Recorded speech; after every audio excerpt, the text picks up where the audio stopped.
당신만 모르는 지식 이야기. 오늘은 공매도 재개 이후 살아남을 투자자들의 잔혹한 전략서에 대해 전달하려 합니다. 구독, 좋아요는 컨텐츠 제작에 큰 힘이 됩니다. 잠깐만요. 공매도 재개된다는 소식 들으셨나요? 3월 30일. 이 날짜는 단순한 일정이 아니에요. 그날 시장의 룰이 바뀝니다. 그리고 대부분의 개인 투자자들은 아직 그 의미를 모릅니다. 주가가 오를 거라 믿고 산 종목들, 그 종목을 누군가는 떨어질 거라 베팅하면서 팔기 시작합니다. 그게 공매도입니다. 조금 쉽게 말해볼게요. 내가 갓 구운 붕어빵을 들고 시장에 나갔어요. 그런데 어떤 사람이 붕어빵도 없이 "나 붕어빵 팔게요" 하고 외칩니다. 그리고 실제로 팔아버려요. 그리고 나중에 붕어빵 값이 떨어지면 그때 사서 메꿔 넣고 차익을 남기는 거죠. 이게 공매도의 기본 구조입니다. 이런 전략이 존재하는 건 괜찮습니다. 문제는 이 전략의 무기가 너무 강하다는 겁니다. 특히 기관과 외국인 투자자에게요. 시장에서 정보에 가장 빨리 접근하고 엄청난 물량을 단숨에 쏠 수 있는 그들과 똑같은 룰로 개인 투자자가 맞설 수 있을까요? 공매도는 말합니다. 주가가 비싸 보이니까 난 떨어질 거에 걸겠어. 하지만 개미는 좋은 뉴스가 떴으니 오르겠지, 이렇게 생각하죠. 근데 알고 계셨나요? 좋은 뉴스가 나왔을 때도 공매도는 쉴 새 없이 나오는 경우가 많습니다. 왜냐고요? 주가가 오를 때 오히려 더 비싸졌다고 판단하는 세력들이 존재하거든요. 그들은 좋은 뉴스조차 숏포지션의 기회로 봅니다. 그 차이를 개미들은 알기가 어렵습니다. 예를 들어드릴게요. 작년 말 조선주가 엄청나게 올랐습니다. 강력한 수주 잔고, 고부가 가치 선박 중심 수주, 호재가 계속 이어졌어요. 개미들은 당연히 따라붙습니다. 근데요, 그 시기에 조선주 공매도 거래 비율도 같이 치솟았다는 거 눈치채셨나요? 왜 그랬을까요? 기관과 외국인들은 조선주의 상승이 너무 과하게 반영됐다고 판단했을 수도 있죠. 결국 올해 1분기 조선주는 반등을 이어갔지만 공매도 세력은 그중 일부 구간에서 꽤 많은 차익을 거뒀을 겁니다. 이런 전략은 개미들이 구사할 수 없습니다. 왜냐하면 실시간으로 데이터를 보는 것도 어렵고 거래 수수료와 증거금 부담도 훨씬 크거든요. 게다가 공매도는 아무 종목에나 되는 게 아닙니다. 대부분 시가총액 상위, 거래량 많은 종목 위주예요.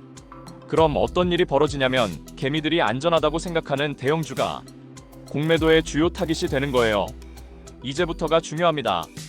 이번 3월 30일 공매도가 다시 시작되면 시장에 어떤 일이 벌어질까요? 이건 단순히 하락한다, 상승한다, 그런 예측을 넘어서요.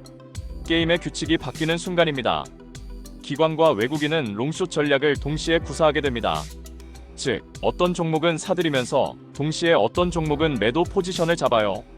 그게 가능해지는 순간 시장은 훨씬 더 복잡해집니다. 그리고 바로 그때 개인 투자자들이 가장 흔히 하는 실수가 하나 있습니다. 단순히 시세를 쫓는 것, 뉴스 보고 상승률 보고 테마 보고 따라붙는 투자. 그런 접근은 공매도가 재개된 시장에서는 극도로 위험할 수 있습니다. 왜냐하면 시세 자체가 의도된 그림일 수 있기 때문이에요. 오르고 있는 것처럼 보여도 뒤에서는 공매도 세력이 차근차근 물량을 쌓고 있을 수 있습니다. 특히 반도체, 2차전지, 바이오 같은 종목들은 이런 타깃이 되기 쉬워요. 기대감은 높지만 실적은 아직 명확하지 않은 종목들. 이런 곳은 공매도 세력이 숏을 잡기에 딱 좋습니다. 그러면 개미 입장에서는 어떻게 해야 할까요? 그 질문에 대한 힌트는 지금 일부 고수들이 리밸런싱하는 흐름에서 찾을 수 있어요. 올해 초부터 조선 비중을 40%까지 가져갔던 포트폴리오가 있었습니다. 근데 이번 2분기 리밸런싱에서는 조선 비중을 절반 이하로 줄였어요. 그 자리에 뭘 채웠는지 아세요? 반도체와 은행, 그리고 국내 가치주 중심 ETF. 단순히 유행을 쫓는 게 아니라 공매도 재개에 따라 자금이 흘러들어올 가능성이 높은 섹터에 선제적으로 자리를 잡는 겁니다. 이건 단기적인 시세 예측이 아니라 룰 변경에 대한 대응이에요. 조선이 단기 효자였던 건 맞지만 이제 그 자리를 지키는 건 위험하다고 판단한 거죠. 공매도 재개 이후 조선이 숏 타깃이 될 가능성 충분히 있습니다. 은행주는 어떤가요? 이자 마진이 안정적이고 주가 밸류에이션이 낮습니다. 공매도 하기엔 버티는 힘이 강하다는 얘기입니다. 반도체는요? 숏도 들어오겠지만 동시에 AI 인프라 확대에 대한 기대감도 살아있습니다. 공매도 마이너스 공매수 양쪽이 섞일 가능성이 높아요. 이건 리스크와 기회가 동시에 있다는 얘기죠. 가치주는요? 특히 주주환원 정책을 강화하는 기업들이 주목받고 있어요. 그 이유는 단순합니다. 주가가 오르지 않더라도 배당이나 자사주 매입으로 주주에게 실익이 돌아가니까요. 공매도와 상관없이 버틸 힘이 있다는 겁니다. 이런 흐름을 보면 공매도 재개가 단순한 쇼크가 아니라 게임의 룰이 바뀌는 진입 장벽이라는 걸 알 수 있어요. 이 장벽을 넘지 못하면 개미는 매번 당할 수밖에 없습니다. 2019년이었습니다. 한창 바이오 붐이 시장을 휩쓸던 시기, HLB라는 종목이 있었습니다. 항암제 개발로 주가가 미친 듯이 치솟았고 개미들 사이에선 이건 제2의 셀트리온이라는 말까지 돌았죠. 하지만 그 열기 한복판에서 갑자기 거래소에 공매도 과열 종목 지정 공지가 떴습니다. 그날 하루 HLB의 공매도 비중은 무려 34%를 넘겼습니다. 무슨 뜻일까요? 개미가 사면 살수록 그 뒤에서 누군가는 계속해서 떨어질 거다에 베팅하고 있었단 얘기입니다. 그리고 결과는요? 말할 것도 없습니다. 몇 개월 후 고점 대비 반토막. 신약 임상 관련 뉴스는 여전히 있었지만 공매도의 유타는 명중률이 너무 정확했어요. 왜 이런 일이 반복될까요?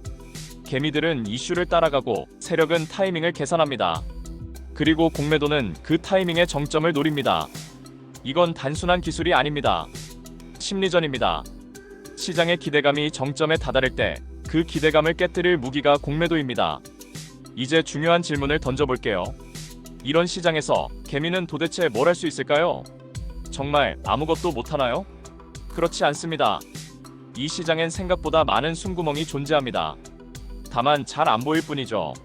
첫 번째 숨구멍은 리스크 분산입니다. 이 말 너무 많이 들으셨죠? 근데 진짜 문제는 대부분의 개미들이 이걸 산업 간 분산으로만 이해한다는 거예요. 진짜 분산은 전략 간 분산입니다. 예를 들어 드릴게요. AI 반도체는 분명 매력적인 섹터입니다. 근데 이걸 성장 스토리로 접근하면 공매도와 정면 충돌합니다. 하지만 밸류 기준 접근이나 현금 흐름 기반 배당 전략이 포함된 ETF를 섞어두면 같은 시장에서도 생존율이 급격히 높아집니다. 쉽게 말해 누군가 내게 주먹을 휘두를 때 같은 팔로 맞서지 말고 옆으로 빠져야 살아남을 수 있다는 거예요. 두 번째 숨구멍은 이상한 종목을 피하는 것입니다. 이상하다는 건 뭘 말하느냐? 뉴스는 많은데 실적은 없는 종목입니다. 테마는 터지는데 구조는 허약한 종목입니다. 공매도는 바로 이런 곳을 먼저 노립니다. 왜냐면 떨어뜨릴 근거가 확실하니까요. 개미들이 보기에 이 종목은 곧 터질 것 같아 하는 종목, 공매도 세력에겐 이 종목은 곧 깨질 것 같아입니다. 시장을 다르게 바라보는 눈. 그 눈을 갖지 못하면 공매도는 늘 예상보다 먼저 움직입니다.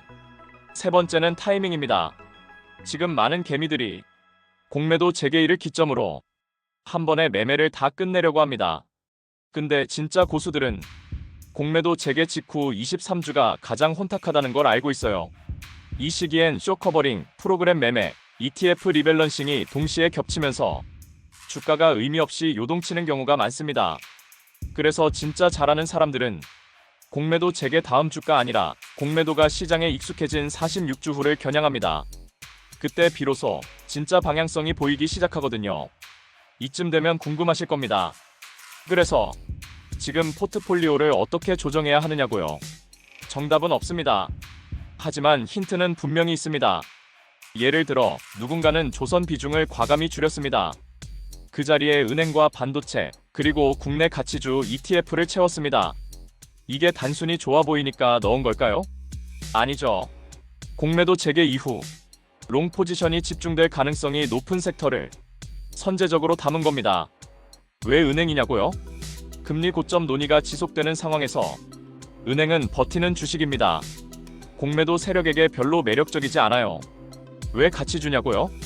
주주환원 강화 정책은 정부의 정책 기조와 맞물려 있고 배당을 통해 현금 흐름이 확보됩니다. 즉, 공매도가 쏠리기엔 너무 단단한 구조라는 거죠. 이건 기교가 아닙니다. 기초 체력을 키우는 겁니다. 세력의 움직임을 예측하는 게 아니라 세력이 못 흔들 정도로 단단한 자산을 모으는 것. 그게 지금 개미들이 해야 할 일입니다. 물론 이 전략이 무조건 수익을 준다는 보장은 없습니다. 하지만 한 가지는 분명해요. 공매도 재개 후 살아남은 자들에겐 그 자체가 기회가 됩니다. 지금 시장은 혼란스럽습니다. 너무 많은 정보, 너무 빠른 속도, 그리고 너무 강한 공포. 그 한복판에서 우리는 이렇게 질문을 던져야 합니다. 나는 이 시장에서 오래 살아남을 수 있는가? 만약 그 질문에 대해 아직 모르겠다고 생각되신다면 그건 나쁜 게 아닙니다. 그건 지금부터 시작해도 늦지 않았다는 뜻입니다. 솔직히 처음엔 기대했죠. K-반도체, K-바이오, K-조선. 대한민국에도 미국 못지않은 미래 산업이 있다고 믿었습니다. 정부는 외쳤고 언론은 띄웠고 개미는 샀습니다. 이젠 우리도 먹고 살 수 있겠구나. 근데요, 시간이 지나면서 깨달았죠. 왜 내 계좌는 빨간불이 안 들어오는지, 왜 뉴스에서 호재가 떠도 실제 주가는 꿈쩍도 안 하는지를요. 그리고 어느 날 문득 S&P 500을 보면 기분이 이상해집니다. 엔비디아는 매달 신고가를 갱신하는데 삼성전자는 아직도 개미 피눈물 차트 그대로예요. 도대체 뭐가 문제일까요? 정말 기술력이 부족해서? 정말 글로벌 경쟁력이 없어서? 아니죠. 문제는 시스템입니다. 게임의 규칙 자체가 다릅니다. 미국은요, 기업이 주가를 책임져야 하는 구조예요. 주주가치라는 개념, 그게 단순한 말이 아니라 실제로 CEO의 연봉, 연임 평가에 직결됩니다. 주가가 떨어지면 자사주 매입합니다. 배당 늘립니다. 임원진 스톡옵션 박탈됩니다. 즉, 기업이 주주를 무시하고도 살아남는 구조가 아니라는 거예요. 그럼 한국은요? 솔직히 말해서 주주가 누군지조차 신경 안 쓰는 회사가 많습니다. 오너 일가의 지배력, 순환출자, 이사회 견제 없음, IR 소급적. 결과요?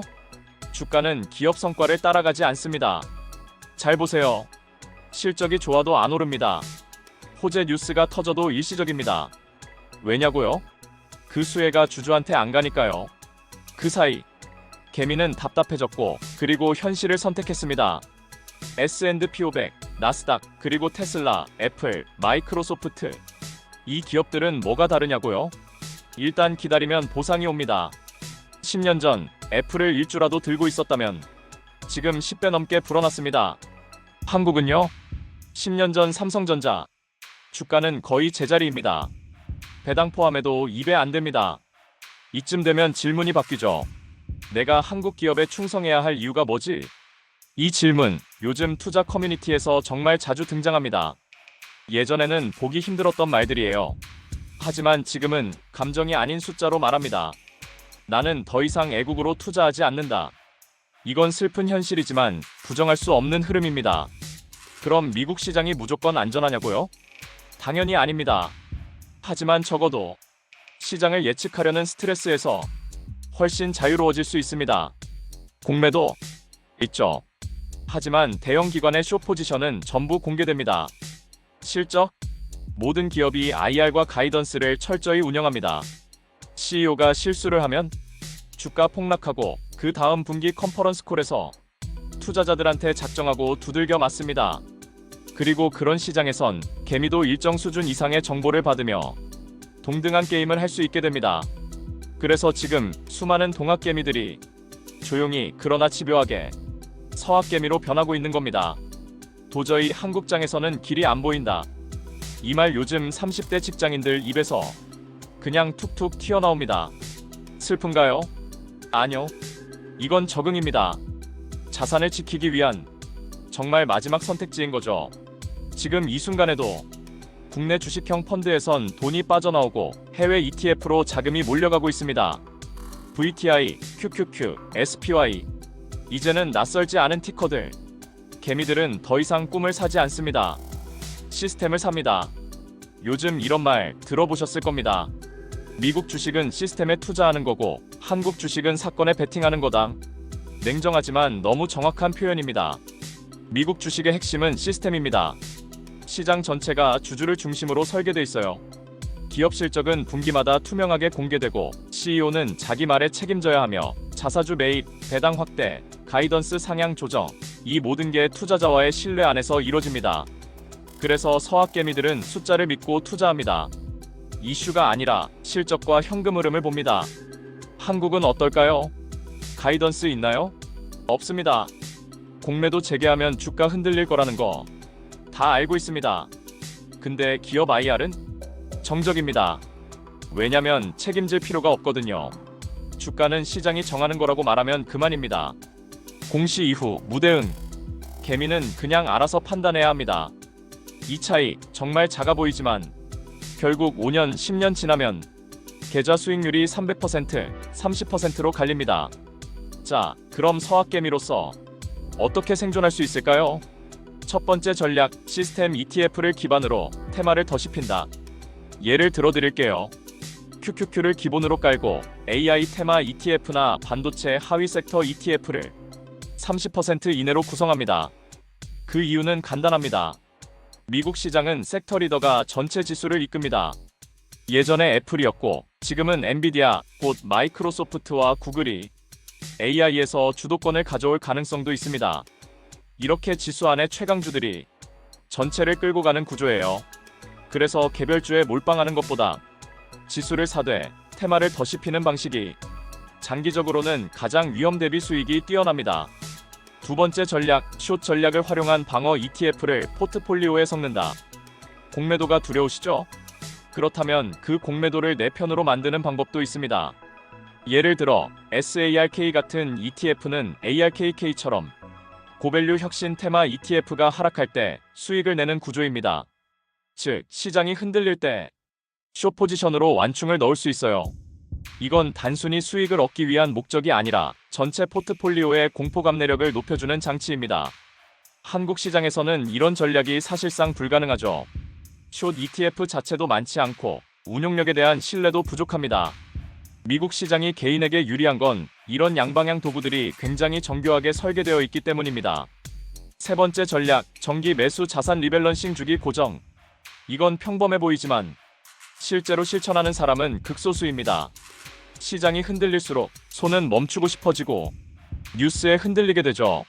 하지만 미국 시장은 정기 매수의 복리 효과가 가장 극적으로 작용하는 구조입니다. 단 한 번도 타이밍을 재지 않고 S&P 500을 매달 사들인 사람과 10년 동안 급등과 급락 타이밍을 노린 사람의 수익률을 비교하면 놀랍게도 전자가 훨씬 앞섭니다. 여기서 중요한 건 리밸런싱 주기를 미리 고정해야 한다는 거예요. 분기마다 비중을 조정한다는 원칙을 미리 세워두지 않으면 공포에 흔들려 잘못된 결정을 하게 됩니다. 그렇다면 한국 시장은 정말 답이 없을까요? 그렇지 않습니다. 단 조건이 있습니다. 배당 중심의 가치주, ETF, 주주환원 정책이 강화된 종목군, 리스크 회피가 가능한 시가총액 상위 방어주, 이 세 가지 조건을 충족한 포트폴리오라면 공매도 재개 후에도 충분히 버틸 수 있습니다. 하지만 문제는 이런 구조를 개인이 혼자 설계하기가 너무 어렵다는 거예요. 그렇기 때문에 지금 고수들은 액티브 ETF를 선택합니다. 예컨대 국내에선 김기백 팀장이 운용하는 주주환원 가치주, 액티브 ETF 같은 사례가 그렇죠. 개별 종목을 고를 자신이 없다면 능력 있는 운용자의 어깨 위에 올라타는 전략도 충분히 합리적입니다. 이건 겸손이 아니라 생존 전략이에요. 요약하자면 이렇습니다. 공매도는 이제 피할 수 없는 구조가 되었고 시장은 점점 더 구조적 격차를 드러내고 있습니다. 서학개미로 옮겨가는 건 단순한 유행이 아니라 신뢰할 수 있는 구조로의 이주입니다. 이걸 모르고 한국 시장에만 목을 맨다면 앞으로 5년, 10년 자산은 제자리 걸음을 넘어서 실질적으로 마이너스가 될 수도 있습니다. 서울 강남에 거주하는 40대 후반의 전업 투자자 한 명. 2020년 동학개미 열풍이 시작될 무렵 그는 이미 해외 ETF를 중심으로 포트폴리오를 꾸리고 있었습니다. 많은 사람들이 삼성전자에 몰빵하던 시기 그는 아무 말 없이 QQQ랑 VTI를 담았습니다. 그리고 국내에선 단 하나의 액티브 ETF만 들고 있었죠. 주주환원 정책 중심의 가치주였습니다. 그는 조용히 말하더군요. 한국 주식도 잘 고르면 오릅니다. 근데 오래 들고 있을 이유가 없어요. 왜 그렇게 생각하느냐고 묻자 그는 웃으면서 이렇게 얘기했습니다. 미국은요, 기업이 주주한테 월급을 주는 구조예요. 근데 한국은 주주가 누군지도 몰라요. 거기서 끝입니다. 놀라운 건 수익률이었습니다.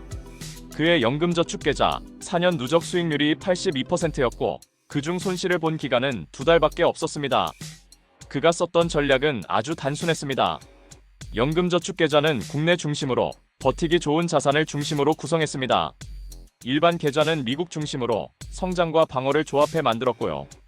포트폴리오 리밸런싱은 분기 단위로 딱 정해서 진행했습니다.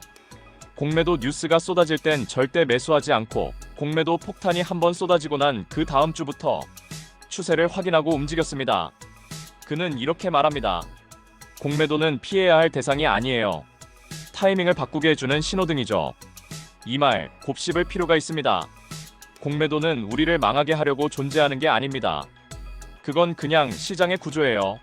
누구나 다룰 수는 없지만 누구에게나 영향을 주는 요소죠. 중요한 건 내 자산이 그 영향에 어떻게 반응하는지를 읽을 수 있느냐는 겁니다. 자, 여기서 실제로 살아남고 있는 포트폴리오들의 공통점을 간단히 정리해 보겠습니다. 먼저 종목을 한 군데에 몰아서 투자하지 않습니다. 그 다음 성장주와 가치주의 균형이 잘 맞춰져 있습니다. 또 국내 주식은 배당 중심으로 담고 미국 주식은 혁신과 성장성을 바라보며 편입합니다. 그리고 매수 시점은 감정이 아니라 미리 정해놓은 시간표에 따라 자동으로 진행합니다. 마지막으로 시장이 극도로 흔들리며 공포가 최고조에 이를 때 그때서야 천천히 매수 준비를 시작합니다. 이건 어떤 기술이나 특별한 능력이 아니라 시스템입니다. 그리고 이 시스템은 시장에 대해 감정적으로 반응하지 않고 구조를 이해한 사람만이 만들 수 있어요. 지금 이 순간에도 공매도 뉴스는 넘쳐나고 개미들은 혼란 속에 머물러 있습니다. 팔아야 할까? 조금 더 사볼까? 지금 버티는 게 맞는 걸까? 이런 고민을 수없이 반복하지만 사실 정말 잘하는 사람들은 이런 질문을 하지 않습니다. 이미 자기만의 기준이 있기 때문입니다. 시장은 항상 두 부류로 나뉩니다. 방향을 궁금해하는 사람과 방향을 미리 계산해 놓은 사람. 이제 당신은 어느 쪽에 설 건가요?